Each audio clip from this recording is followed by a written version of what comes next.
Well, hello and good morning, church. We're going to be concluding our study in the Gospel of John today. Welcome to the Daily Word. My name is Kyle. I'm one of the pastors at Redeemer Bible Church. Thank you for joining us. So if you're just joining us starting now, we've been reading through the Gospel of John and we're in chapter 21. And we've just seen such an incredible, marvelous study of the life of Christ and Jesus as God incarnate, as our high priest, as the one who went to the cross and to the grave for us and who rose victorious. So as the story wraps up here, we get some kind of personal details from John, who wrote the gospel. We get some incredible stories of God's providence and of redemption. So we see here in chapter 21, Jesus appears at the Sea of Galilee. These are his disciples. They've met him already. But as we see, they're going to go out fishing. And when the day was breaking, this is in verse 4, it says, Jesus stood on the beach, but the disciples didn't know who he was. And they go out fishing, they don't catch anything. So he says, children, have you not caught any fish? Or you don't have any fish, do you? And they say to him, no. And he said, cast the net on the right-hand side of the boat and you will catch. So they cast, and they were not able to haul it in because of the great number of fish. Therefore, that disciple whom Jesus loved, the writer, John, said to Peter, it is the Lord. So when Simon Peter heard that it was the Lord, he put out his outer garment, for it was stripped for work, and he threw himself into the sea, and he swam to shore, and he embraced Jesus.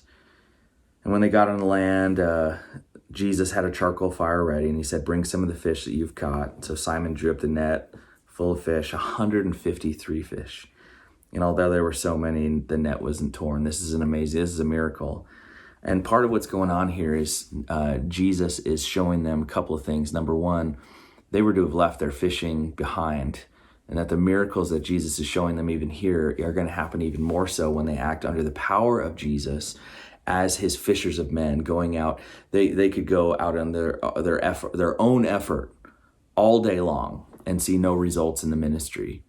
But by the power of Christ, obeying him, following his will, they would see a harvest, and they would see a multitude of men come to faith, which they ultimately saw as they ministered in obedience. So Jesus says, come and have a break. Come and have breakfast with me. None of the disciples ventured to question him, who are you, knowing that it was him. But this is interesting. Jesus in his resurrected body is cooking up some fish ready to eat breakfast with his disciples. So that's kind of just a fun note there. Well, this is the third time he's manifested himself to his disciples, and there's this motivation here in chapter 15 that Jesus wants to give to Peter. He says, so when they had finished breakfast, Jesus said to Simon Peter, Simon, son of John, do you love me more than these others? And he said to him, yes, Lord, you know that I love you. And he said, tend my lambs. And he said to him a second time, Simon, son of John, do you love me? And he said, yes, Lord, you know that I love you. And he said, shepherd my sheep. And he said to him a third time, Simon, son of John, do you love me? And Peter was grieved because he had to say to him a third time, do you love me? And he said, Lord, you know all things. You know that I love you. And Jesus said to him, tend my sheep. And there's a couple of great things going on here. Number one, Jesus gave Peter the opportunity to redeem himself 3 times because he denied Jesus 3 times. He gives him a couple of different commissions for ministry here. Tend my lambs, take care of the young in the faith, take care of the children, take care of the ones who be gentle, be tender with my people. And then he says, shepherd my sheep. That's care for them, lead them, make sure that they are protected. And then he says, tend to my sheep. That's go about the work of the ministry. That's teach my word. That's train them how to be righteous.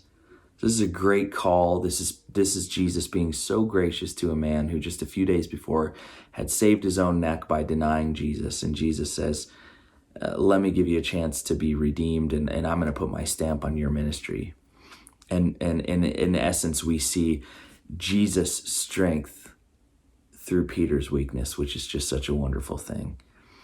So we have this closing section where Jesus says, truly, truly, I say to you, when you were younger, you used to gird yourself and walk wherever you wished, but when you grow old, you will stretch out your hands, and someone else will gird you and bring you where you do not wish to go. Jesus has given Peter and the disciples a little bit of a foretaste of what's coming. So somebody else will stretch out your hand and lead you where you don't want to go. He's showing him the cross, the means by which Peter would die at the end of his ministry and his life. And so he's curious. So, he says, get up and follow me. And so Peter's following him. He turns around. John is also following him. He says, well, what about this guy? Basically asking, is he going to die too? And Jesus said, if I want him to remain until I come, what is that to you? You follow me. You don't. It doesn't matter. Every one of you is a servant of me to accomplish the work of the ministry. So if you die and he stays, let me use him. And in fact, that's very much what happened. Now, he didn't stay until Jesus returned, of course, but he stayed longer than the others. He did not die a martyr's death like the rest of the disciples. He lived to a ripe old age, probably not too happy about that, being in exile, but he remained faithful to the Lord, doing the work of the Lord as a prophet and giving to us 4 other books, 1st, 2nd, 3rd John, and the book of Revelation, as God gave that to him in his later years before promoting him to glory.